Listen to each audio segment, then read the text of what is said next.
آج کی تقریر کا عنوان ہے 6 کی برکت سے 6 لاکھ حاجیوں کا حج قبول. 7 ربیع الاخر سن 1426 ہجری مطابق 16 مئی سن 2005 عیسوی بروز پیر بعد نماز عشاء مسجد محلہ نیاریان امروہہ ڈسٹرکٹ جے پی نگر اتر پردیش.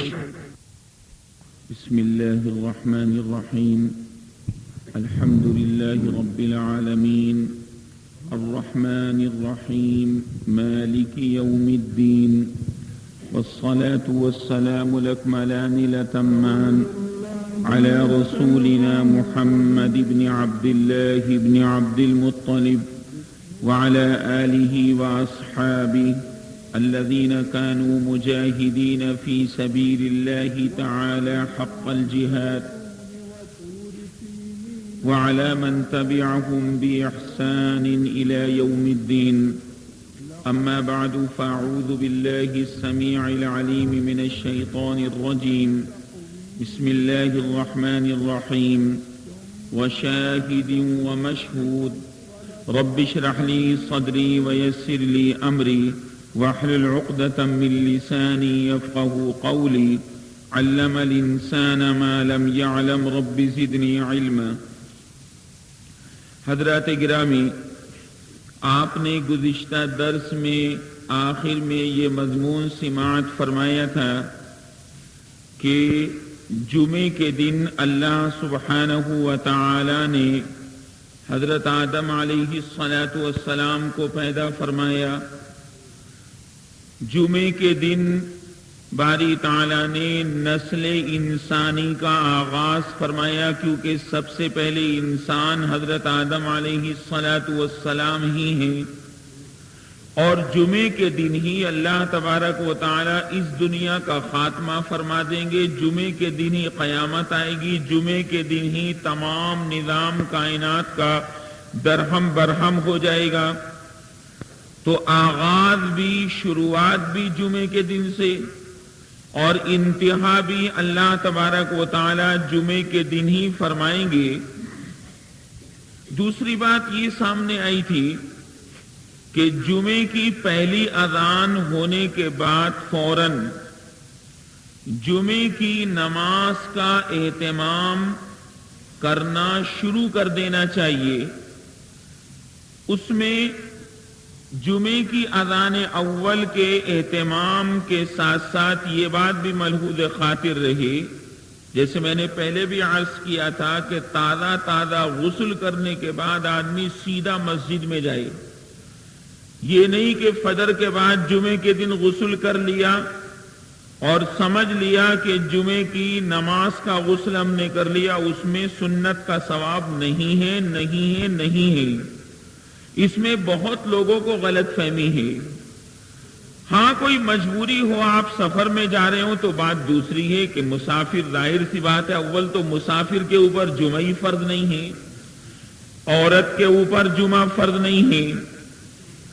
تو جمعے کی اذان اول سنتے ہی سارا کام کاج بند کر لینا آپ کے اوپر، ہمارے اوپر، ہر مسلمان عاقل بالغ پر فرض ہے. اگر آپ نے، جیسے میں نے پہلے عرض کیا تھا کہ جناب 1 بجے والی مسجد میں چھوٹے بھائی کو نماز پڑھوا دی، پھر آپ نے پڑھ لی 1:15 والی، پھر کسی اور نے 1:30 والی، اور دکان بند نہیں کی، دکان کھلی رہی، ڈیوٹی بدلتی رہی بھائی کی، تو اس میں ایک حرام چیز کے کرنے کا گناہ لازم آئے گا. جمعے کی نماز تو ہو جائے گی، لیکن ایک حرام چیز کے کرنے کا گناہ وبال اپنے سر آپ اور ہم لیتے رہیں گے، جو ایک بہت بڑی مصیبت ہوگی. اللہم احفظنا.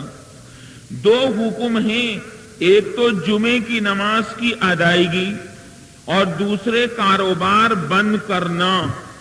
اللہ تبارک و تعالی نے آیت کریمہ کے اندر یہ بات کلیئر فرما دی ہے کہ جب تم نے کر دیا جمعے کے اہتمام کی وجہ سے اور اب نماز سے فارغ ہو گئے، تو اب آپ جمعے کی نماز سے فارغ ہونے کے بعد اپنا کاروبار کھولیں، اپنی دکان کھولیں، کارخانہ کھولیں، کوئی قباحت کی بات نہیں، بلکہ قرآن میں اللہ نے وعدہ کیا ہے سورہ جمعہ جو 28ویں پارے میں ہے، اس میں فرمایا گیا کہ فَإِذَا قُضِيَتِ الصَّلَاةُ فَانْتَشِرُوا فِي الْأَرْضِ، کہ جب آپ نماز جمعہ سے فارغ ہو جائیں تو اب آپ اپنا کاروبار کھولیں، وَابْتَغُوا مِنْ فَضْلِ اللَّهِ، اور اللہ کا فضل یعنی اپنے کاروبار کو کھول کر اس کے فضل کو، اس کی برکت کو تلاش کریں۔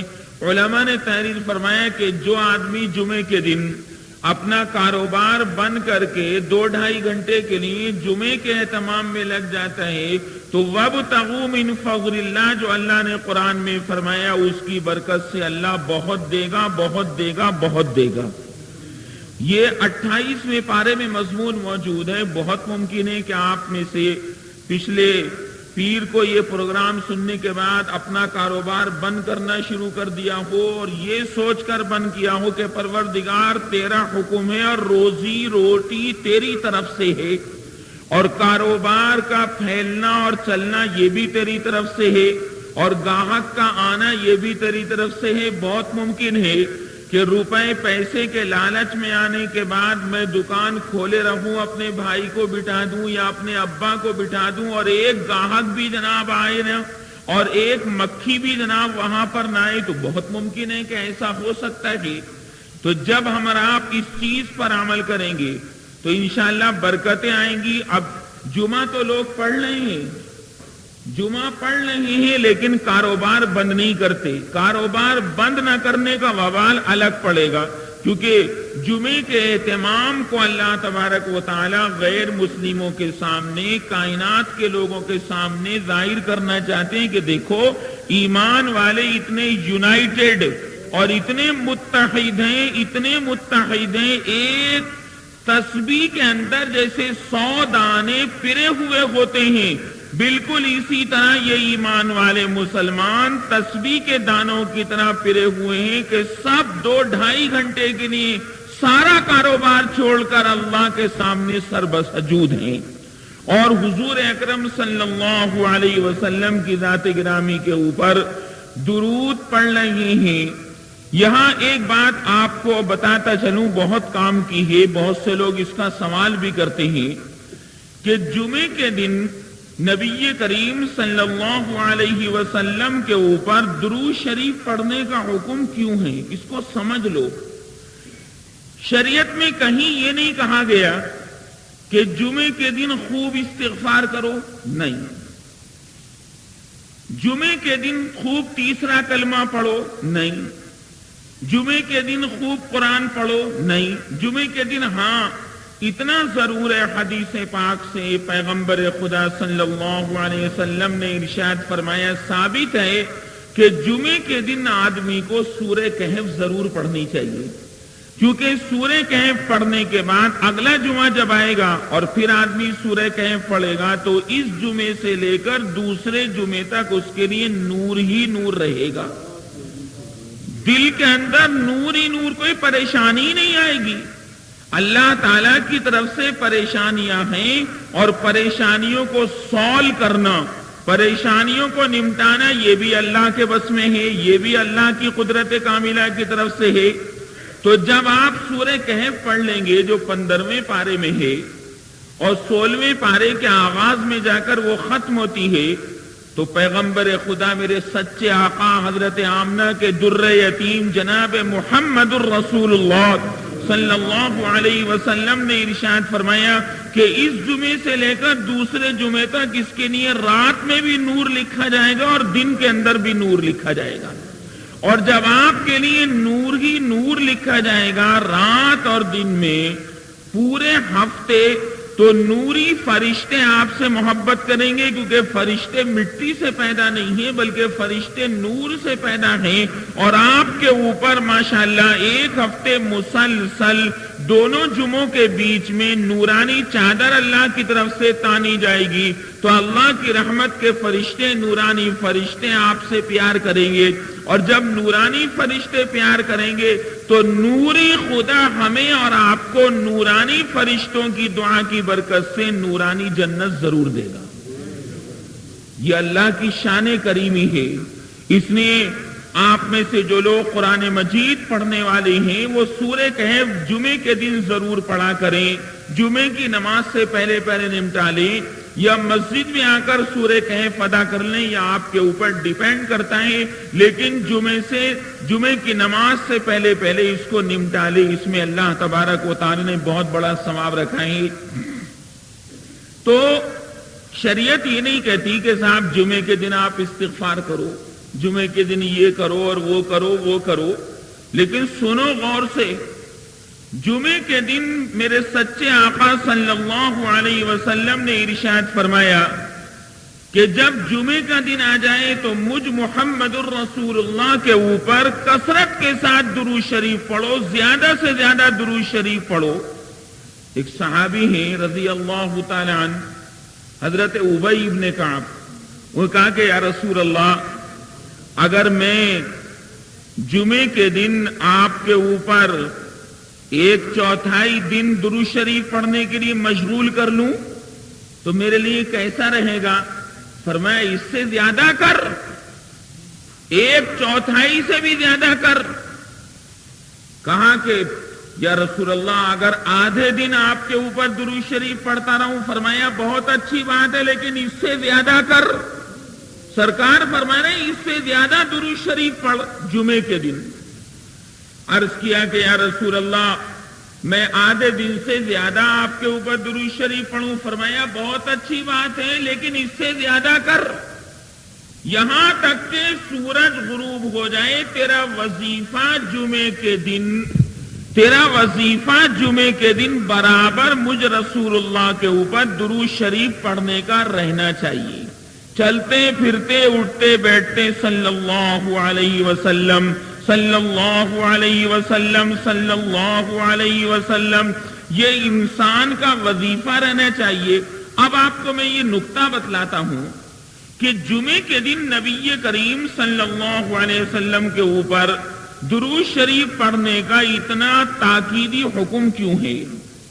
وجہ اصل میں یہ ہے کہ مسلمانوں، جمعے کے دن اللہ تبارک و تعالی قیامت کو قائم کرے گا۔ غور سے سنیں، جمعے کے دن قیامت قائم ہوگی، اور پچھلے درس میں نے آپ کو بتلایا تھا کہ جمعے کے دن دنیا بھر کے تمام پہاڑ ڈرتے ہیں کہ کہیں آج قیامت نہ آ جائے۔ جمعے کے دن 7 آسمان ڈرتے ہیں کہ کہیں آج قیامت نہ آ جائے۔ جمعے کے دن تمام زمینیں، 7 زمینیں ڈرتی ہیں کہ کہیں آج قیامت نہ آ جائے۔ اور میرے سچے آقا صلی اللہ علیہ وسلم نے فرمایا کہ تمام درندے، چرندے، پرندے، یہاں تک کہ بلوں میں رہنے والی چونٹیاں بھی جمعے کے دن ڈرتی ہیں کہ کہیں آج قیامت نہ آ جائے۔ تو نبی کریم صلی اللہ علیہ وسلم کے اوپر جمعے کے دن درود شریف پڑھنے کا حکم اس لیے زیادہ دیا گیا کہ جمعے کے دن قیامت آئے گی، اور قیامت ظاہر ہے کہ ایک بہت بڑا خوفناک دن ہوگا، فزع اکبر۔ قرآن کریم میں اس کو کہا گیا ہے کہ لا يحزنهم الفزع الاکبر وتتلقاهم الملائکہ، ایک بہت بڑے ڈر والا دن جمعے کا دن ہوگا، قیامت کا دن ہوگا۔ اب ظاہر سی بات ہے کہ قیامت میں نبی کریم صلی اللہ علیہ وسلم سفارش کا دروازہ کھولیں گے۔ ذرا غور سے سنو، حضور اکرم صلی اللہ علیہ وسلم سے پہلے لوگ گھبرا کر حضرت آدم کے پاس جائیں گے کہ حضور آپ سارے انسانوں کے ابا ہیں، آپ ذرا ہماری سفارش کر دیں، ہم آپ کی اولاد ہیں۔ وہ فرمائیں گے نہ، آج مجھے اللہ تعالیٰ سے ڈر لگتا ہے کیونکہ اللہ نے مجھے درخت کے قریب نہ جانے کا حکم دیا تھا. میری بیوی حوا کو بھی کہا تھا کہ دیکھو جنت میں سے جہاں چاہو کھاؤ پیو. آدم تم بھی جنت میں رہو اور حوا تم بھی جنت کے اندر رہو، لیکن دیکھو اس درخت کے قریب مت جانا. وَلَا تَقْرَبَا هَذِهِ الشَّجَرَةَ فَتَكُونَا مِنَ الظَّالِمِينَ. اس درخت کے قریب مت جانا، اور قریب نہ جانے کا مطلب یہ ہے کہ اس کو استعمال مت کرنا. مگر کیا کریں؟ آدم فرمائیں گے کہ میں نے بھی اس درخت میں سے کھا لیا، میری بیوی نے بھی کھا لیا، تو اس وقت کا گناہ مجھے یاد آتا ہے. اللہ میاں وہ کیا منہ دکھاؤں گا، لہذا میں سفارش نہیں کر سکتا. حضرت آدم ابا بھی انکار کر دیں گے. پھر ہوتے ہوتے لوگ حضرت نوح کے پاس جائیں گے کہ آپ سفارش فرما دے، بہت ڈر لگتا ہے، اللہ تعالیٰ کا غیظ و غضب جلال اس وقت عروج پر ہے، لہذا اے نوح آپ ہمارے لیے سفارش فرما دیں. تو حضرت نوح علیہ السلام فرمائیں گے کہ نہ، آج مجھے بھی اللہ تبارک و تعالیٰ سے بہت ڈر لگتا ہے، کیونکہ میں نے اپنے کافر بیٹے کنعان کے لیے اللہ سے سفارش کی تھی اور کہا تھا کہ پروردگار یہ تو میرا بیٹا ہے، میرے نطفے سے پیدا ہے، لہذا تو اس کو کیوں ہلاک کر رہا ہے؟ تو اللہ نے فرمایا تھا مجھ سے دنیا کے اندر کہ اے نوح یہ تیرا بیٹا ایمان والا نہیں ہے، اسلام والا نہیں ہے، یہ تیرا بیٹا کافر ہے، چاہے تیرے نطفے سے پیدا ہے، لیکن چونکہ کافر ہے لہذا کشتی کے اندر نجات پانے والوں میں سے یہ بن نہیں سکتا ہے. لہذا میں نے سفارش کی تھی اپنے بیٹے کے لیے، تو اللہ تعالیٰ سے ڈر لگتا ہے کہ اللہ تعالیٰ یہ نہ فرما دیں کہ میاں کیا منہ لے کر آئے ہو دوسروں کی سفارش کرنے کے لیے، دوسروں کو بخشوانے کے لیے. تو غرض ہے کہ ایسے ہوتے ہوتے مجھے پوری تفصیل نہیں عرض کرنی، ضروری بات حدیث پاک میں سے لے رہا ہوں. ہوتے ہوتے ہر نبی کے پاس لوگ جائیں گے اور ہر نبی انکار کر دے گا، یہاں تک کہ حضرت عیسیٰ علیہ السلام بھی انکار کر دیں گے، کیونکہ حضرت عیسیٰ سے اللہ تعالیٰ ایک خاص سوال کرے گا اور یہ کہے گا کہ عیسیٰ تم نے کہا تھا کہ مجھ کو پوجنا اور میری امی مریم کو پوجنا، تم نے کہا تھا لوگوں سے اَأَنْتَ قُلْتَ لِلنَّاسِ اتَّخِذُونِي وَأُمِّيَ إِلَٰهَيْنِ مِن دُونِ اللَّهِ. تو حضرت عیسیٰ فرمائیں گے قیامت کے میدان میں کہ پروردگار میں کیسے کہہ سکتا تھا کہ لوگوں تم مجھے پوجو، میری عبادت کرو، میری امی مریم کی عبادت کرو، نانا میں نے یہ بات نہیں کہی تھی. تو اللہ تعالیٰ فرمائیں گے کہ لوگوں نے تو ظاہر ہے کہ تجھے پوجا. عیسیٰ فرمائیں گے میں نے نہیں کہا تھا کہ تم مجھے خدا مانو. اور یہ آپ جانتے ہیں میں بھی کئی مرتبہ بتلا چکا ہوں کہ عیسائی حضرت عیسیٰ کو یا تو خدا مانتے ہیں، غور سے سنو، یا عیسائی حضرت عیسیٰ علیہ السلام کو خدا کا بیٹا مانتے ہیں، یا تیسرا قول عیسائیوں کا یہ ہے کہ حضرت عیسیٰ علیہ السلام نہ تو خدا ہیں نہ خدا کے بیٹے ہیں، بلکہ خدا کے حیل پر ہیں. جب اللہ تعالیٰ کو عیسیٰ کی مدد کی ضرورت پڑتی ہے تو حضرت عیسیٰ اللہ تعالیٰ کی مدد فرما دیتے ہیں. نعوذ باللہ ثم نعوذ باللہ. کیا خدا کبھی کسی کا محتاج ہوا ہے؟ اس کی شان تو آپ نے قل هو اللہ شریف میں کیا سنی ہے؟ اس کی شان تو ہے لم یلد ولم یولد. اللہ کی شان ہے اللہ الصمد، اللہ بے نیاز ہے. اور بے نیاز کا مطلب یہ کہ سب اس کے محتاج ہیں اور وہ کسی کا محتاج نہیں. تو حضرت عیسیٰ کا محتاج کیسے ہو سکتا ہے؟ ساری کائنات تو خالی جھولی پھیلا کر اللہ کے سامنے روتی دھوتی ہے، ساری کائنات اللہ تعالیٰ کے سامنے بھیک مانگتی ہے. سارے نبی اللہ کے در کے بھکاری ہیں، سارے اولیاء کرام اللہ کے در کے بھکاری ہیں، سارے علماء، سارے حفاظ، سارے قراء، سارے عابدین، سارے مبلغین، سارے خدام دین اللہ کے در کے بھکاری ہیں، خالی جھولی پھیلائے کھڑے رہتے ہیں. اللہ تبارک و تعالیٰ کی بارگاہ میں تو اللہ تعالیٰ کسی کا محتاج نہیں. تو حضرت عیسیٰ بھی انکار کر دیں گے. تو لوگ کہیں گے، خاص طور سے حضرت عیسیٰ کہیں گے کہ کہاں جا رہے ہو، پھونگلوں کو کیوں پکڑ رہے ہو؟ میں جاؤ محمد الرسول اللہ صلی اللہ علیہ وسلم کے دربار میں جاؤ، آج کوئی سفارش نہیں کر سکتا اللہ کی بارگاہ میں، اگر کوئی سفارش کر سکتا ہے تو حضور اکرم صلی اللہ علیہ وسلم اللہ کی بارگاہ میں سفارش کر سکتے ہیں۔ جاؤ حضور اکرم صلی اللہ علیہ وسلم کا دامن جا کر پکڑ لو اور عرض کر دو کہ یا رسول اللہ ہم تو آپ کی امت میں ہیں، اگر آپ نے آج اس وقت ٹھکرا دیا تو ہمارا تو بیڑا غرق ہو جائے گا۔ لہذا نبی کریم صلی اللہ علیہ وسلم نے فرمایا مسلمانوں کہ جمعے کے دن چونکہ قیامت آئے گی، لہذا جمعے کے دن میرے اوپر زیادہ سے زیادہ درود پڑھنا، تاکہ کل قیامت کے میدان میں جب تم میرے سامنے جھولی پھیلا کر آؤ اور سفارشی بن کر آؤ اور فرشتے مجھ سے کہیں کہ یا رسول اللہ یہ جو آدمی ہے اس نے آپ کے اوپر بڑا درود شریف پڑھا تھا، جمعے کے دن بڑا درود شریف پڑھا تھا، بہت درود شریف پڑھا تھا، تو میں کہوں گا کہ پہلے اسی کی سفارش کروں گا۔ لہذا حضور اکرم صلی اللہ علیہ وسلم کے اوپر جمعے کے دن زیادہ سے زیادہ درود شریف پڑھنے کا حکم دیا گیا کہ چونکہ درود شریف ایک ایسی عبادت ہے کہ اگر بے دلی سے بھی پڑھی جائے تو اللہ قبول کرتا ہے، دل سے پڑھا جائے تو سبحان اللہ نامعلوم کتنے درجات کا ثواب اللہ تعالیٰ عنایت فرماتا ہے، لیکن بے دھیانی سے بھی پڑھا جائے تو اللہ تعالیٰ قبول کرتا ہے، کیونکہ درود شریف پڑھنے میں اللہ تعالیٰ بھی ہمارا شریک ہے۔ حضور پر اللہ بھی درود بھیجتا ہے اور حضور پر فرشتے بھی درود بھیجتے ہیں، یہاں تک کہ آسمانوں کے فرشتے بھی حضور پر درود بھیجتے ہیں اور زمین کے فرشتے بھی اللہ تعالیٰ کے پیغمبر پر درود بھیجتے ہیں اور جنت کے فرشتے بھی اللہ کے رسول صلی اللہ علیہ وسلم پر درود بھیجتے ہیں۔ مسلمانوں کوئی فرشتہ ایسا نہیں جو رسول اللہ کے اوپر درود نہ بھیجتا ہو، ہر فرشتہ صلی اللہ علیہ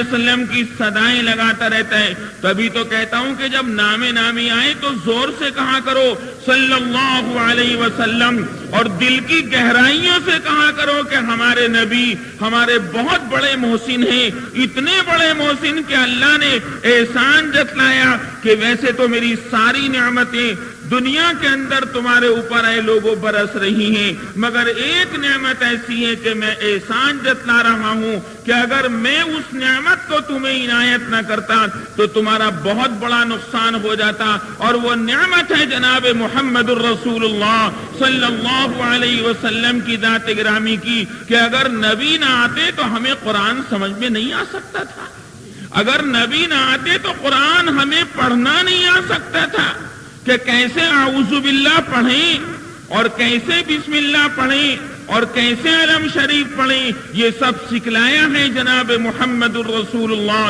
صلی اللہ علیہ وسلم کی ذات گرامی نے۔ اس نے فرمایا کہ حضور صلی اللہ علیہ وسلم کی ذات گرامی ایک بہت بڑا احسان ہے تمہارے اوپر اللہ تبارک و تعالیٰ کی جانب سے۔ بہرحال اس نے جمعے کے اندر زیادہ سے زیادہ درود شریف پڑھنے کا حکم دے دیا گیا کہ جمعے کے دن قیامت آئے گی، جو کثرت سے درود پڑھے گا رسول اللہ کے سامنے فرشتے اس کا درود پیش کرتے رہیں گے، اور جب رسول اللہ سمجھیں گے کہ واقعی یہ ہے میرا چاہنے والا اور یہ ہے میرا عاشق اور یہ ہے میرا محب اور یہ ہے میرا پرستار، تو رسول اللہ فرمائیں گے کہ سفارش تو سب کی کروں گا، کسی کی دیر سے اور کسی کی شروع میں، لیکن یہ میرا بندہ ایسا ہے کہ میرے اوپر کثرت کے ساتھ درود پڑھتا تھا، لہذا یہ اس بات کا زیادہ حقدار ہے کہ اس کی سفارش سب سے پہلے کی جائے۔ یہ ہے جمعے کے دن درود شریف زیادہ سے زیادہ پڑھنے کا فلسفہ۔ وَشَاهِدٍ وَمَشْهُودٍ، اللہ نے 4 قسمیں کھائی ہیں۔ پھر آ جائیے، ستاروں والے آسمان کی قسم، وَالسَّمَاءِ ذَاتِ الْبُرُوجِ، ستاروں والے آسمان کی قسم۔ بتلایا تھا کہ ستاروں سے مراد سارے نبی اور آسمان سے مراد میرے سرکار صلی اللہ علیہ وسلم، لہذا سرکار کی بھی قسم اللہ کھا رہا ہے اور سرکار کے وسیلے سے اور نبیوں کی قسم بھی کھا رہا ہے۔ وَالسَّمَاءِ ذَاتِ الْبُرُوجِ وَالْيَوْمِ الْمَوْعُودِ، اور اس دن کی قسم جس کا وعدہ کیا گیا ہے، یعنی قیامت کے دن کی قسم۔ وَشَاهِدٍ وَمَشْهُودٍ، اور جمعے کے دن کی قسم۔ وَمَشْهُودٍ، اور اس دن کی قسم جس میں حاضر ہوا جاتا ہے۔ پچھلے درس میں نے آپ کو بتلایا تھا کہ شاہد سے مراد جمعے کا دن، شاہد کہتے ہیں خود بخود آنے والے کو، جمعے کا دن ہمارے پاس خود بخود آتا ہے۔ ہم کتنے ہی چاہیں کہ آج جمعہ نہ آئے، جمعہ نہ آئے، جمعہ نہیں، آ کر رہے گا، اللہ کا قانون ہے، تو خود بخود آتا ہے جمعہ۔ لیکن مشہود اس سے مراد ہے میدان عرفات، سبحان اللہ، اس سے مراد ہے 9 ذی الحجہ، جس دن حج ہوتا ہے۔ اور ایک بات بڑی اچھی مجھ کو یاد آئی کہ عرفات، یوم عرفہ یعنی 9 ذی الحجہ، جس دن حج ہوتا ہے، جس دن سارے حاجی میدان عرفات میں جمع ہوتے ہیں، یہ دن اللہ تبارک و تعالی کی جانب سے بہت بڑی فضیلت کا دن ہے۔ اور ایک حدیث میں ہے کہ جمعے کا دن سب سے زیادہ فضیلت والا ہے، اور دوسری حدیث میں ہے کہ نہیں، یہ یوم عرفہ یعنی 9 ذی الحجہ کا دن بہت بڑی فضیلت والا ہے۔ تو اب کس کو مانیں؟ 9 ذی الحجہ کو زیادہ افضل مانے یا جمعے کا دن زیادہ افضل مانے؟ تو دونوں میں تطبیق یہ ہے کہ ہفتے کے اندر تو جمعے کا دن افضل ہے، ہفتے کے اندر جمعے کا دن افضل، اور پورے سال میں 9 ذی الحجہ کا دن افضل ہے۔ سال کے اعتبار سے وہ افضل ہے اور ہفتے کے اعتبار سے جمعے کا دن افضل ہے۔ نبی کریم صلی اللہ علیہ وسلم کے اوپر ایک آیت کریمہ جو قرآن کے 6 پارے میں ہے، سورہ مائدہ کے پہلے رکوع میں، الَّيَوْمَ أَكْمَلْتُ لَكُمْ دِينَكُمْ وَأَتْمَمْتُ عَلَيْكُمْ نِعْمَتِي وَرَضِيتُ لَكُمُ الْإِسْلَامَ دِينًا، آج میں نے اے مسلمانوں آپ کے لیے آپ کے دین کو مکمل کر دیا اور آپ کے لیے اپنی نعمت کو تام کر دیا، اور میں نے آپ کے لیے دین اسلام کو پسند کر لیا۔ میں یہودیت مجھے پسند نہیں، عیسائیت پسند نہیں، قادیانیت مجھے پسند نہیں، رفض مجھے پسند نہیں، مجھے تو اسلام پسند ہے۔ وَرَضِيتُ لَكُمُ الْإِسْلَامَ دِينًا، یہ آیت کریمہ مسلمانوں میدان عرفات میں نازل ہوئی تھی۔ نبی کریم صلی اللہ علیہ وسلم اونٹنی کے اوپر اس کی دونوں رکابوں پر پیر رکھ کر کھڑے تھے، اور اس پر کھڑے ہو کر اونٹنی کی رکابوں پر کھڑے ہو کر پیغمبر خدا صلی اللہ علیہ وسلم لوگوں کے سامنے خطبہ دے رہے تھے، یعنی تقریر فرما رہے تھے۔ بہت سے لوگوں کو یہ خیال ہوتا ہے کہ میدان عرفات میں جو جبل رحمت ہے، آپ میں سے جو لوگ حج کو جا چکے ہیں، میدان عرفات جا چکے ہیں، وہ اس بات کو سمجھیں گے کہ میدان عرفات میں جو جبل رحمت ہے اس پر چڑھ کر نبی کریم صلی اللہ علیہ وسلم نے خطبہ دیا۔ بالکل غلط، 100% غلط۔ حضور اکرم صلی اللہ علیہ وسلم نے اونٹنی کی رکابوں پر کھڑے ہو کر خطبہ دیا، اور یہ کھڑے ہو کر خطبہ کیوں دیا؟ کیونکہ سننے والے تھے 1,24,000 یا 1,44,000 ایمان والے۔ عرفات کا میدان تو بہت بڑا میدان ہے، آپ نے دیکھا ہوگا سعودی گورنمنٹ نے وہاں نیم کے درخت لگوا رکھی، نیم کے پیڑ لگوا رکھے ہیں، کیونکہ نیم کے پیڑ کے اندر اللہ تبارک و تعالی نے جراثیم کو مارنے کی صلاحیت عطا فرما رکھی ہے۔ اب جہاں 20 لاکھ 25 لاکھ آدمی ایک جگہ جمع ہو تو بیماریاں پھیلنے کا خطرہ رہتا ہے کہ نہیں؟ نیم کے اندر اللہ نے جراثیم کو ختم کرنے کا مادہ رکھا، یہ اینٹی سیپٹک ہے، اینٹی سیپٹک، بہت گڈ اینٹی سیپٹک ہے یہ۔ یہی وجہ ہے کہ جب کھجلی ہو جاتی تو حکیم صاحب فرماتے ہیں کہ بھئی نیم کے پتوں کا پانی گرم کر کے اس سے غسل کرو۔ نیم کا صابن بھی آتا ہے، نیم کی مسواک بھی آتی ہے، کیونکہ دانتوں کے اندر جو جراثیم ہوتے ہیں وہ نیم کی مسواک ختم کر دیتی ہے۔ بہت بڑا فائدہ ہے نیم کا۔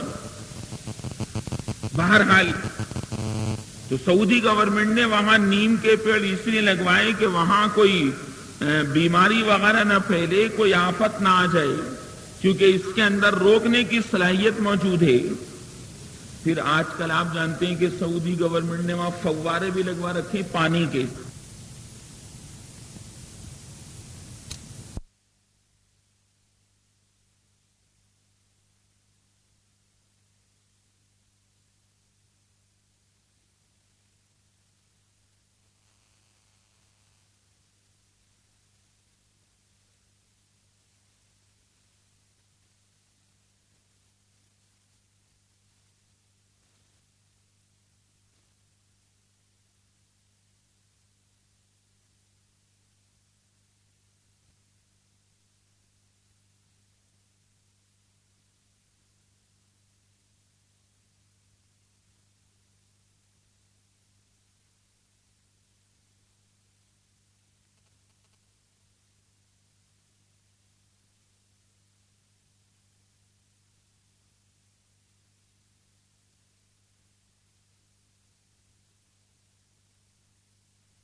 وہ میٹرک طریقے گرمی ہوتی ہے. مکے کی گرمی تو بہت زبردست ہے.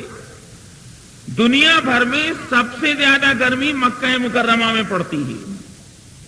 مکہ مکرمہ میں اللہ کا گھر ہے خانہ کعبہ، اور مدینہ منورہ میں رسول اللہ صلی اللہ علیہ وسلم کا روضہ اقدس ہے، پیارا پیارا روضہ وہاں پر موجود ہے.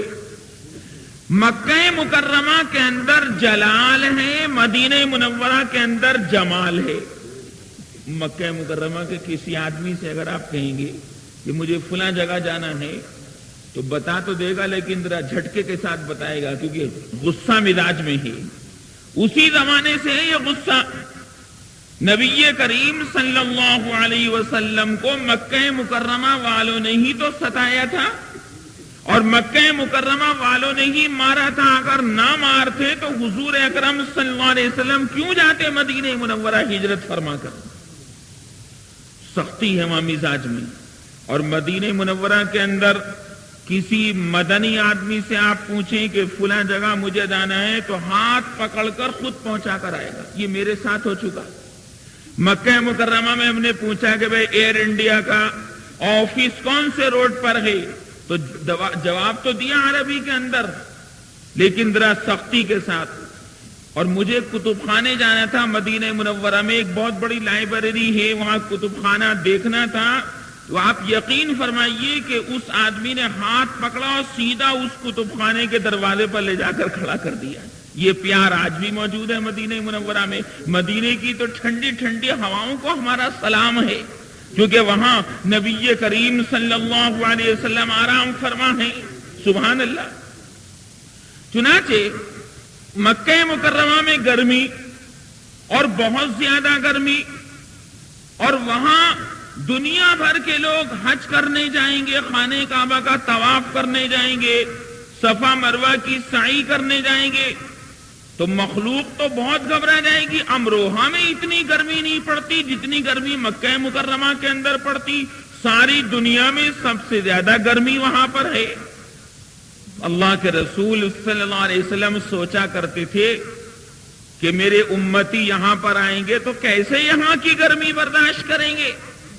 فرمایا کہ اے میرے پیغمبر، اے میرے محبوب پیغمبر، پیارے پیغمبر، آپ گھبرائیے نہیں. آپ اپنی امت کو بتلا دیجئے، سمجھا دیجئے کہ جس آدمی نے تھوڑی دیر بھی مکہ مکرمہ کی گرمی برداشت کر لی 70 سال جہنم اس سے دور کر دوں گا. 70 سال دور کر دوں گا جہنم. برداشت کر لے میرے گھر کی گرمی کو، میرے شہر کی گرمی کو، جس کی قسم اللہ نے کھائی ہے، والتین والزیتون وطور سینین وہذا البلد الامین. اس امانت دار شہر کی قسم. لیکن مکہ مکرمہ کی قسم اللہ نے جب ہی کھائی جب رسول اللہ بھی وہاں پر موجود ہوں. لا اقسم بهذا البلد وانت حل بهذا البلد ووالد وما ولد لقد خلقنا الانسان في كبد. چنانچہ میدان عرفات کی قسم اللہ نے کھائی. وشاہد ومشہود. میدان عرفات ہمارے پاس اٹھ کر نہیں آتا. دیکھو فرق ہے شاہد اور مشہود میں. شاہد کے معنی خود آنے والا اور مشہود کے معنی جس کے پاس جایا جائے. تو بتاؤ میدان عرفات امروہہ میں اٹھ کر آتا ہے یا امروہہ والے وہاں جاتے ہیں؟ امروہہ والے وہاں جاتے ہیں. لہذا ایک کو شاہد کہا، جمعے کے دن کو شاہد کہا، اور میدان عرفات کو مشہود کہا، کیونکہ وہاں ہم سب لوگ اٹھ کر خود جاتے ہیں. یاد رکھو یہ میدان عرفات مکہ مکرمہ سے 25 کلومیٹر دور ہے. 25 کلومیٹر 25 کلومیٹر دور ہے میدان عرفات مکہ مکرمہ سے، خانہ کعبہ سے. نبی کریم صلی اللہ علیہ وسلم نے مکہ مکرمہ سے میدان عرفات تک کا سفر کیا سواری پر، اونٹ پر سوار ہو کر.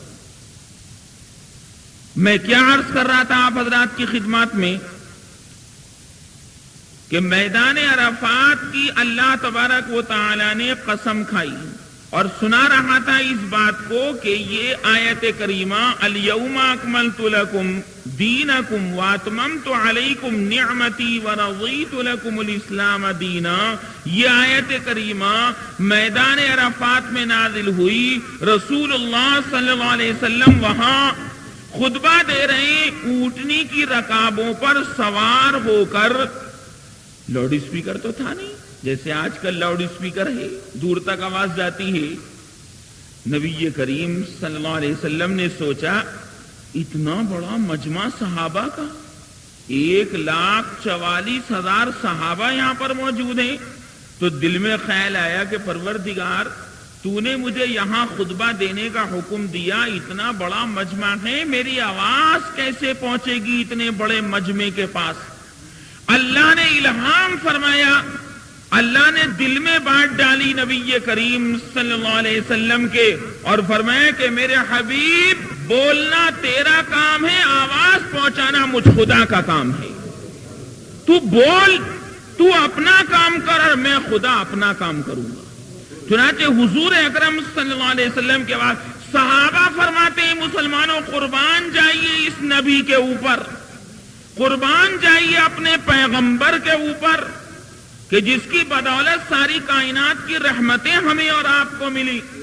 ہر صحابی یہ فرما رہا ہے، ہر صحابی یہ کہہ رہا ہے کہ مجھے رسول اللہ کی آواز پوری پہنچی، اور ایسی پہنچی جیسے رسول اللہ میرے پاس ہی بول رہے ہیں. ہر صحابی کا بیان ہے، ہر صحابی کا بیان کہ مجھے پوری تقریر سننے میں آئی. اسی کو کہتے ہیں حجۃ الوداع کا خطبہ. سرکار نے کلام فرمایا، اللہ تبارک و تعالی نے پورے مجمع کو آواز پہنچا دی. جیسے ہجرت کے موقع پر جب نبی کریم صلی اللہ علیہ وسلم کے دروازے پر بڑے بڑے نوجوان تلواریں لیے کھڑے کہ آج تو محمد کا خاتمہ کر دیں گے یار، نہ رہے گا بانس، نہ بچے گی بانسری، اس نبی کو مار دو. نا قدرے تھے یہ لوگ، رسول اللہ صلی اللہ علیہ وسلم کی شخصیت کو پہچانتے نہیں تھے. لہذا 12 قبیلوں کے 12 کڑیل اڑیل نوجوان ننگی تلواریں لیے کھڑے،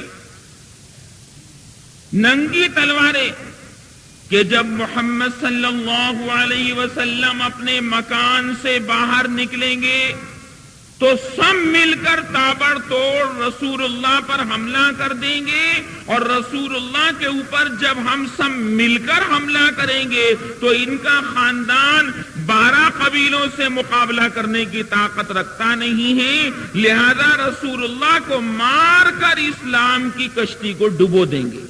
یہ تو پروگرام ان کا تیار کیا ہوا تھا. لیکن میں نے آپ کو پہلے بتایا تھا کہ ایک پروگرام بندے تیار کرتے ہیں اور دوسرا پروگرام میرا خدا 7 آسمانوں کے اوپر تیار کرتا ہے. اللہ کا پروگرام غالب رہتا ہے، اللہ کی ترکیب غالب رہتی ہے اور بندوں کی ترکیب فیل ہو جاتی ہے. رسول اللہ نے دعا کی، پروردگار ننگی تلواریں لیے کھڑے اور آپ مجھے حکم دے رہے ہیں یہاں سے نکلنے کا کہ ان کے بیچ میں سے نکلو. اللہ تبارک و تعالی نے پیغمبر صلی اللہ علیہ وسلم کی دعا سنی کہ پیغمبر اپنی دعا میں فرما رہے ہیں کہ نکلو، اور یہاں گھر کے باہر اتنے کڑیل اڑیل نوجوان ننگی تلواریں لیے کھڑے ہیں مجھے مارنے کے لیے. اللہ تبارک و تعالی نے فرمایا کہ اے میرے پیغمبر ایک مٹھی مٹی اپنے ہاتھ میں لے لے، اور ایک مٹھی مٹی ہاتھ میں لے کر ان کی جانب پھینکے. رسول اللہ نے فرمایا کہ پروردگار ایک مٹھی مٹی میں لے لوں گا اور ان کی جانب پھینکوں گا، لیکن ایک مٹھی مٹی ان سب کی آنکھوں میں کیسے پہنچے گی؟ اس وقت بھی اللہ نے یہی فرمایا کہ پیغمبر ہاتھ تیرا ہوگا، پھینکنا تیرا کام ہوگا اور آنکھوں میں پہنچانا مجھے خدا کا کام ہوگا. چنانچہ حضور صلی اللہ علیہ وسلم نے ایک مٹھی مٹی لی اور اپنے مبارک دروازے سے باہر نکلے اور مبارک دروازے سے باہر نکلتے وقت سب کی جانب ایسے پھینک دی، اللہ تبارک و تعالی نے وہ ایک مٹھی مٹی سب کی آنکھوں میں پہنچا دی، وہ آنکھیں ملتے رہ گئے اور اللہ کے رسول درمیان میں سے نکل گئے۔ یہ ہے خدا کی ترکیب، وہ سب پر غالب ہے، اس کی شان شان علی کل شیء قدیر ہے۔ اسی ایک خدا کو ہم ماننے والے ہیں جو سب پر غالب، ہر غالب پر غالب ہے، اس کا مقابلہ کوئی نہیں کر سکتا۔ ساری مخلوق مل جائے، سارے جنات مل جائیں، سارے فرشتے مل جائیں، لیکن اللہ تبارک و تعالیٰ کا ایک کلمہ کن سب کو ہلاک کر دے گا۔ لہذا رسول اللہ صلی اللہ علیہ وسلم وہاں سے نکل گئے۔ تو خیر میں عرض کر رہا تھا کہ وہ یہودی بولا، بخاری میں ہے یہ روایت، بخاری شریف جلد اول کے اندر، کہنے لگا کہ حضرت عمر سے بولا، عمر اگر یہ آیت ہم پر اترتی تو ہم تو اس دن کو عید کا دن بنا لیتے۔ میں بڑی اچھی آیت ہے یہ تو۔ کون سی والی آیت؟ وہی الیوم اکملت لکم دینکم واتممت علیکم نعمتی ورضیت لکم الاسلام دینا، جس کا مطلب یہ کہ آج میں نے آپ کے لیے آپ کے دین کو مکمل کر دیا، لہذا اب آپ کا دین تام ہو گیا، جو قرآن آنا تھا وہ آ چکا اور جو احکام آنے تھے وہ آ چکے، آپ کا دین مکمل ہو گیا۔ کہنے لگا ہم تو اس کو آج عید کا دن بنا لیتے، بڑی خوشیاں مناتے۔ حضرت عمر سبحان اللہ، حضرت عمر کی شان یہ تھی کہ لا یخدعوا ولا یخدعوا، نہ کبھی کسی کو دھوکہ دیتے تھے، نہ کبھی کسی سے دھوکہ کھاتے تھے۔ لا یخدعوا ولا یخدعوا، حضرت عمر کی شان تھی۔ کہنے لگے بڑی اچھی بات فرمائی، ایمان والے تھے، رسول اللہ صلی اللہ علیہ وسلم کے صحبت یافتہ تھے۔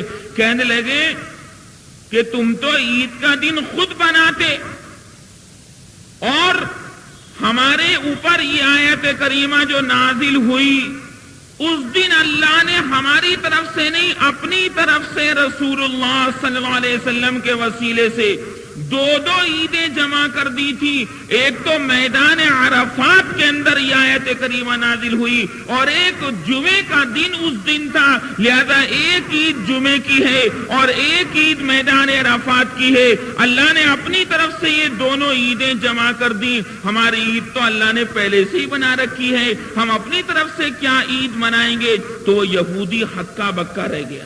اسی سے ہمارے علماء نے ایک بات فرمائی کہ اگر حج کا دن، حج کے دن سے مراد ہمارے یہاں آپ جانتے ہیں کہ لوگ کہتے ہیں فلاں دن حج ہوگا، کیا مطلب؟ یعنی عرفات کے میدان میں لوگ جائیں گے۔ عرفات کے میدان میں جب جمع ہوتے ہیں نا، اس دن کے جمع ہونے کو حج کا دن کہتے ہیں۔ اسی سے ہمارے علماء نے فرمایا کہ رسول اللہ صلی اللہ علیہ وسلم نے جو حج کیا تھا وہ حج اکبری تھا۔ کیا مطلب؟ اس دن جمعے کا دن تھا اور رسول اللہ صلی اللہ علیہ وسلم پر یہ آیت کریمہ نازل ہوئی کہ ہم نے آپ کے اوپر پورا دین مکمل کر دیا۔ تو رسول اللہ صلی اللہ علیہ وسلم کا جو حج تھا وہ اکبری حج تھا، یعنی جمعے کا دن پڑا تھا۔ لہذا علماء نے ارشاد فرمایا کہ اگر عرفات کے میدان میں جمعے کے دن جمع ہونا نصیب ہو جائے تو سبحان اللہ، رسول اللہ صلی اللہ علیہ وسلم کی سنت بھی ادا ہو جائے گی اور سرکار نے جس دن حج کیا تھا اس دن حج کرنا نصیب ہو جائے گا۔ جیسے حضور اکرم صلی اللہ علیہ وسلم کے ساتھ سنیے مسلمانوں، ہم اور آپ، اللہ کے رسول تو دنیا سے پردہ فرما گئے، ہم اور آپ اب رسول اللہ صلی اللہ علیہ وسلم کے ساتھ حج تو نہیں کر سکتے۔ یہ تو میاں صحابہ کی شان تھی۔ اللہ نے اپنے حبیب صلی اللہ علیہ وسلم کو بے مثال بے نظیر بنایا، اللہ نے اپنے حبیب کے شاگردوں کو بھی بے مثال بنایا۔ سنو، صحابہ کرام کی مثال ہم قیامت تک نہیں لا سکتے، جس طرح رسول اللہ کی مثال ہم قیامت تک پیش نہیں کر سکتے۔ رسول اللہ دنیا میں تشریف لائے، اب رسول اللہ جیسا دنیا میں کوئی پیدا نہیں ہوگا۔ تو بات ہی کچھ اور تھی، ذاتی کچھ نرالی تھی۔ اللہ کی سرکار نرالی، اللہ کا حبیب نرالا۔ اللہ رب العالمین ہے، مانتے ہو کہ نہیں؟ الحمدللہ رب العالمین، اللہ رب العالمین ہے، تمام عالموں کو پالتا پوستا ہے، اور میرے سرکار رحمت للعالمین ہے، سارے عالموں کے لیے رحمت بن کر آئے۔ امروہا والوں کے لیے نہیں، عرب والوں کے لیے بھی رحمت، عجم والوں کے لیے بھی رحمت، بحر و بر والوں کے لیے رحمت، رحمت رحمت، چاروں طرف سے رحمت ہی رحمت بن کر آئے۔ اور کسی حدیث میں نہیں، اللہ کے قرآن میں ہے 70ویں پارے میں، وَمَا أَرْسَلْنَاكَ إِلَّا رَحْمَةً لِّلْعَالَمِينَ، اے حبیب ہم نے آپ کو بھیجا ہے زحمت بنا کر، نے رحمت بنا کر بھیجا ہے۔ جو آپ فرمائیں گے آپ کی ہر بات گلاب کے پھول سے زیادہ مہکتی ہوئی ہوگی، آپ کا ہر کلام برکت والا ہوگا، جو فرمائیں گے رحمت ہی رحمت برسے گی، جو کریں گے وہ رحمت ہی رحمت برسے گی۔ اور جو لوگ آپ کو کرتا ہوا دیکھیں گے اور آپ کے دسترخوان پر بیٹھ کر کھائیں گے یا آپ کے ہاتھ سے مسافہ کریں گے، ان لوگوں کی مثال بھی قیامت تک کوئی پیش کرنے والا نہیں ہوگا۔ اللہ کے رسول بے مثال، اللہ کے شاگرد، اللہ کے رسول صلی اللہ علیہ وسلم کے شاگرد یعنی صحابہ کرام بھی بالکل بے مثال ہیں۔ تبھی تو صحابہ کے لیے کیا فرمائے گا، رضی اللہ عنہم ورضوا عنہ، اللہ صحابہ سے راضی اور صحابہ اللہ سے راضی۔ رضی اللہ کتنی جگہ قرآن میں ہے، رضی اللہ عنہم ورضوا عنہ۔ چنانچہ نبی کریم صلی اللہ علیہ وسلم کے اوپر یہ آیت کریمہ نازل ہو کر ساری چیز تام کر دی گئی۔ عرفات کا میدان، فرمایا حضور اکرم صلی اللہ علیہ وسلم نے کہ عرفات کے میدان میں جتنا اللہ تعالی بندوں کو، حاجیوں کو جتنا عرفات کے میدان میں دوزخ سے خلاصی دیتا ہے اتنا کسی دن نہیں دیتا۔ یہ عرفات کے میدان کی خصوصیت۔ ایک بات مجھ کو یاد آئی، وہ سنتے چلیے، اور وہ یہ ہے کہ ہمارے ایک بزرگ گزرے ہیں حضرت ابو عبداللہ جوہری، وہ بھی حج میں تھے۔ بڑے غور سے سننے کی بات، اور یہ سنتے رہو اور دل میں دعا کرتے رہو کہ اللہ تعالیٰ بار بار حج مبرور ہمیں اور آپ کو عطا فرمائے۔ اس کے لیے کوئی مشکل نہیں، جہاز وہاز کا ٹکٹ خود بن جاتا ہے جب اس کا حکم ہوتا ہے، خود بخود بن جاتے ہیں اسباب، جب اس کو کوئی کام کروانا ہوتا ہے نا خود بخود اسباب بن جاتے ہیں۔ چنانچہ وہ بھی حج میں تھے، عرفات کے میدان میں تھک گئے۔ یہاں یہ بات یاد رکھیں کہ عرفات کو، میدان عرفات کو ایک تو میدان عرفات کہتے ہیں، میدان عرفات کا دوسرا نام ہے المشعر الحرام، میدان عرفات کا تیسرا نام ہے المشعر الاقصی، میدان عرفات کا چوتھا نام ہے الال، الف لام الف لام، الال، ہلال کے وزن پر۔ میدان عرفات کو الال کیوں کہتے ہیں؟ اس لیے کہتے ہیں کہ اللہ یئلو اللن، باب ضربہ سے، اللہ یئلو اللن کے معنی آتے ہیں دعا میں گڑ گڑانا، دعا میں رونا۔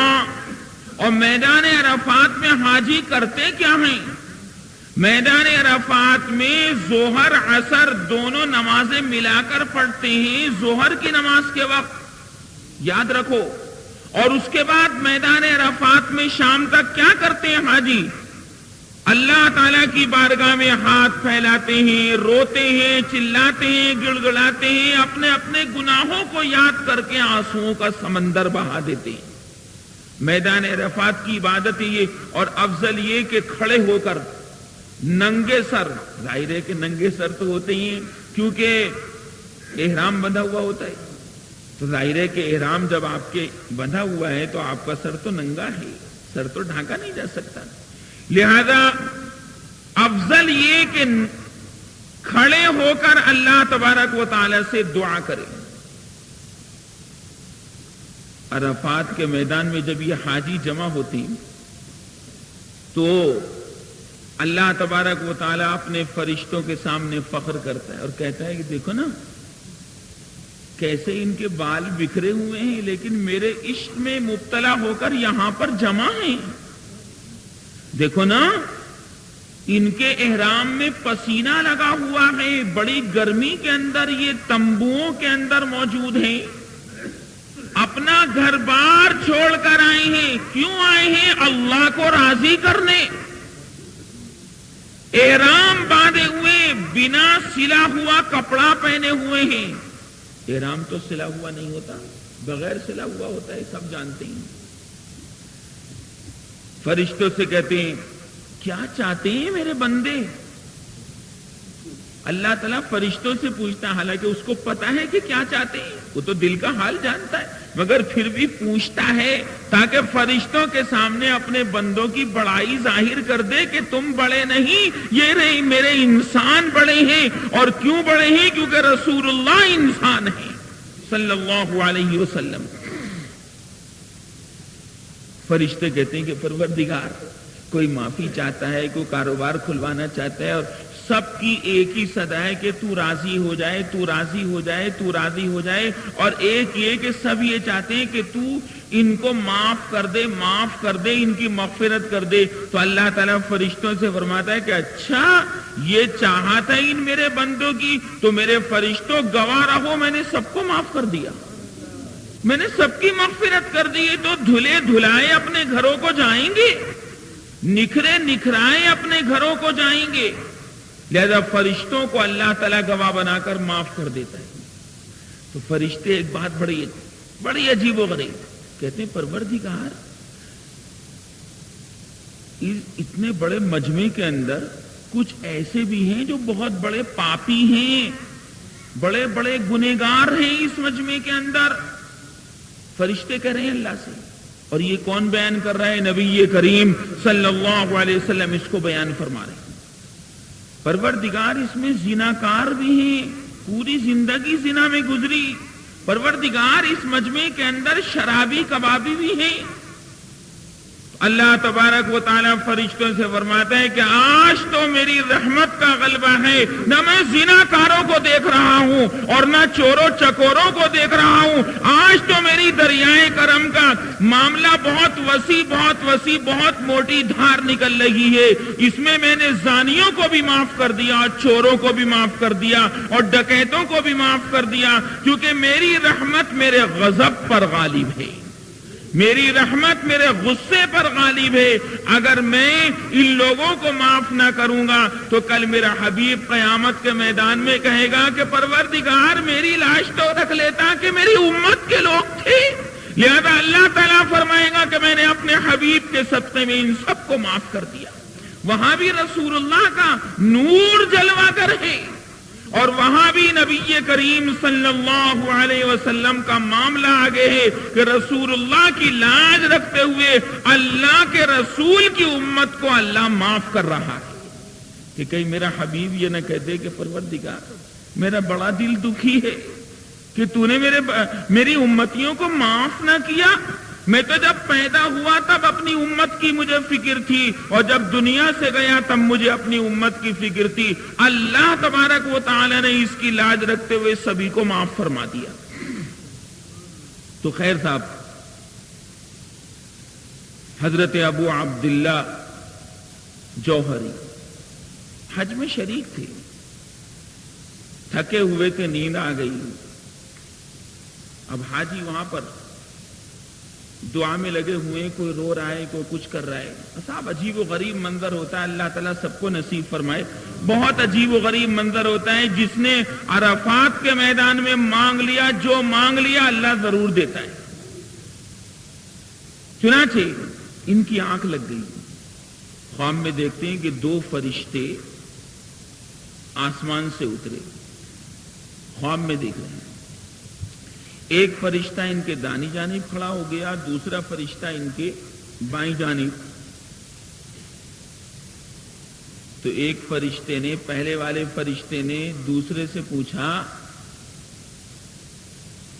کہ کتنے لوگ یہاں پر اب کے حج کرنے آئے؟ تو دوسرے فرشتے نے جواب دیا 6 لاکھ. تو پہلے والے فرشتے نے دوسرے والے فرشتے سے پوچھا کہ یہ تو معلوم ہو گیا کہ 6 لاکھ حاجی یہاں پر آئے، لیکن اللہ نے حج کتنوں کا قبول کیا؟ فرمایا 6 کا. 6 لاکھ آئے اور 6 کا حج قبول، باقی سب کا قبول نہیں. سنو، تو وہ پہلا والا فرشتہ بولتا ہے دوسرے والے فرشتے سے کہ یہ بندے تو آئے، یہ تو گھر بار چھوڑ کر آئے اور ٹوٹے پھوٹے اعمال لے کر آئے. وہ پہلا والا فرشتہ دوسرے سے پوچھتا ہے کہ کون مائی کا لال ایسا ہے جو اللہ کی شایع نشان حج کر سکے یا اللہ کی شایع نشان نماز پڑھ سکے، روزہ رکھ سکے؟ اس کی تو ذات بڑی ہے، تو اس کی برابر عبادت کون کر سکتا ہے؟ کوئی بھی نہیں. نماز ہے تو وہ ٹوٹی پھوٹی، روزہ ہے تو وہ ٹوٹا پھوٹا. اچھا جسم ہے وہ ٹوٹا پھوٹا، بیماریوں سے بھرا ہوا، انسان میں رکھا کیا ہے؟ کچھ نہیں رکھا اس کے اندر. ویسے ہی مونچھوں کو تاؤ دیتا پھرتا ہے، سینہ نکالتا ہے، لڑتا ہے، جھگڑتا ہے، اپنی بڑائی ظاہر کرتا، رکھا کچھ نہیں اس کے اندر، لیکن تمطراق بہت ہے انسان کے اندر. تو پہلے والے فرشتے نے کہا کہ 6 کا قبول ہے اور باقی کا قبول نہیں. تو اس نے کہا دوسرے والے فرشتے نے کہ نہ 6 کا تو اصلی قبول ہے، باقی اللہ تبارک و تعالی نے ان 6 کا حج قبول کرنے کی برکت سے سارے 6 لاکھ حاجیوں کا حج قبول فرما لیا. کہ اصلی یہ ہیں اصلی حاجی، یہ ہیں حقیقی حاجی، اور یہ سب ایسے ہیں کہ انہوں نے صحیح طور سے حج نہیں کیا. مگر میں نے پھر رسول اللہ صلی اللہ علیہ وسلم کی بات کو اونچا کرنے کے لیے کہ کہیں رسول اللہ وہاں قیامت کے میدان میں یہ نہ فرما دیں کہ پروردگار یہ لٹے پٹے میدان عرفات میں گئے تھے، لٹے پٹے وہاں پر سفر کر کے گئے تھے، ضعیف تھے، کمزور تھے، تیری شایع نشان کون حج کر سکتا ہے؟ پروردگار اگر تو معاف کر دیتا اور سب کا قبول کر لیتا تو تیرے خزانے میں کیا کمی آ جاتی؟ اللہ نے فرمایا اسی بات کو پیش نظر رکھتے ہوئے میں نے سبھی کا حج قبول کر لیا. ایسا ہی ہوتا ہے. تبھی تو جماعت کی نماز جو ہے وہ افضل ہے کہ بھئی اپنی جیسی ٹوٹی پھوٹی ہو سکتا ہے امام صاحب کی برکت سے قبول ہو جائے، ہو سکتا ہے برابر میں جو نمازی کھڑا ہے اس کی برکت سے نماز قبول ہو جائے، ہو سکتا ہے کہ بائیں طرف جو کھڑا ہے اس کی برکت سے قبول ہو جائے. اس لیے جماعت کی نماز 25 نمازوں کے برابر یا 27 نمازوں کے برابر ہوتی ہے، اور یہی نماز اکیلے اگر آپ خانہ کعبہ میں پڑھ لیں تو 1 لاکھ نمازوں کا ثواب، اور بھیا اگر جماعت کے ساتھ پڑھ لیں خانہ کعبہ کے اندر مسجد حرام میں تو 27 لاکھ نمازوں کا ثواب ملتا ہے. اتنی بڑی اہمیت اور فضیلت ہے. اللہ نے یہ 4 قسمیں کھائیں. پہلی قسم ستاروں والے آسمان کی قسم، دوسری قسم قیامت کے دن کی قسم، تیسری قسم جمعے کے دن کی قسم، اور چوتھی قسم میدان عرفات کی قسم. اور پہلے بتلایا تھا کہ جس چیز کی اللہ تبارک و تعالیٰ قسم کھاتا ہے اللہ تعالیٰ اس کی تعظیم کو ظاہر کرنا چاہتا ہے، ورنہ میدان عرفات اللہ سے بڑا نہیں ہے، وہ تو اللہ کا پیدا کردہ ہے. نبی کریم صلی اللہ علیہ وسلم نے فرمایا کہ اس دن بندہ عرفات کے میدان میں جو مانگ لے گا اللہ تبارک و تعالیٰ ضرور اس کو وہی چیز عطا فرما دے گا اپنے بے پایا فضل و احسان کے طفیل. اور اگر اس میں کوئی شر کا پہلو بھی ہوگا تو اللہ اس شر کو خیر سے بدل دے گا. یہ ہے اس دن کی اہمیت اور فضیلت. یہ میدان عرفات کا ذکر کیوں آ گیا اور جمعے کا ذکر کیوں آ گیا؟ کیونکہ بھئی قرآن کی آیت میں آیا وَشَاهِدٍ وَمَشْهُودٍ. ان 4 قسموں کے کھانے کے بعد پھر اللہ تبارک و تعالی مسلمانوں ایک اہم مضمون بیان کر رہا ہے جس کی تفسیر انشاءاللہ اگلے درس کے اندر میں آپ حضرات کے سامنے بیان کروں گا. دوسری بات یہ ہے، میں نے پہلے بھی آپ حضرات کے سامنے عرض کیا تھا کہ کوئی بھی کتاب جو آپ حاصل کریں بنا دکھائے، بنا اس کی تحقیق کیے ہوئے نہ پڑھیں۔ ایک کتاب ہے تاریخ اسلام کے نام سے، وہ قادیانیوں کی لکھی ہوئی کتاب ہے اور مسلمان اس کو پڑھتے ہیں، وہ نہیں پڑھنی چاہیے۔ اسی طرح جو کتاب آپ کے سامنے ہے پہلے دکھا لیں، مجھ کو دکھانا چاہیں، مجھ کو دکھا لیں کہ یہ کتاب معتبر بھی ہے یا نہیں ہے، یا اس کتاب میں اللہ اور اس کے رسول صلی اللہ علیہ وسلم کی نعوذ باللہ توبہ توبہ تنقیص بیان کی گئی ہے۔ اس لیے ہر چیز کو پرکھ لیں، تول لیں اور دیکھ لیں کہ یہ چیز صحیح ہے یا غلط ہے، اس کے بعد اس کو قبول کریں، کیونکہ اللہ نے 19ویں پارے میں آپ کا حال بیان کیا۔ تقریر تو ختم ہو گئی، آخری بات عرض کر رہا ہوں کہ میں رحمان کے خاص بندے وہ ہیں کہ جب ان کے سامنے کوئی بات پیش کی جاتی تو اندھے گونگے بہرے ہو کر اس پر نہیں گرتے، بلکہ تحقیق کر لیتے ہیں کہ یہ چیز صحیح ہے یا غلط ہے۔ اب نبی تو ظاہر ہے کہ دنیا سے پردہ فرما چکے۔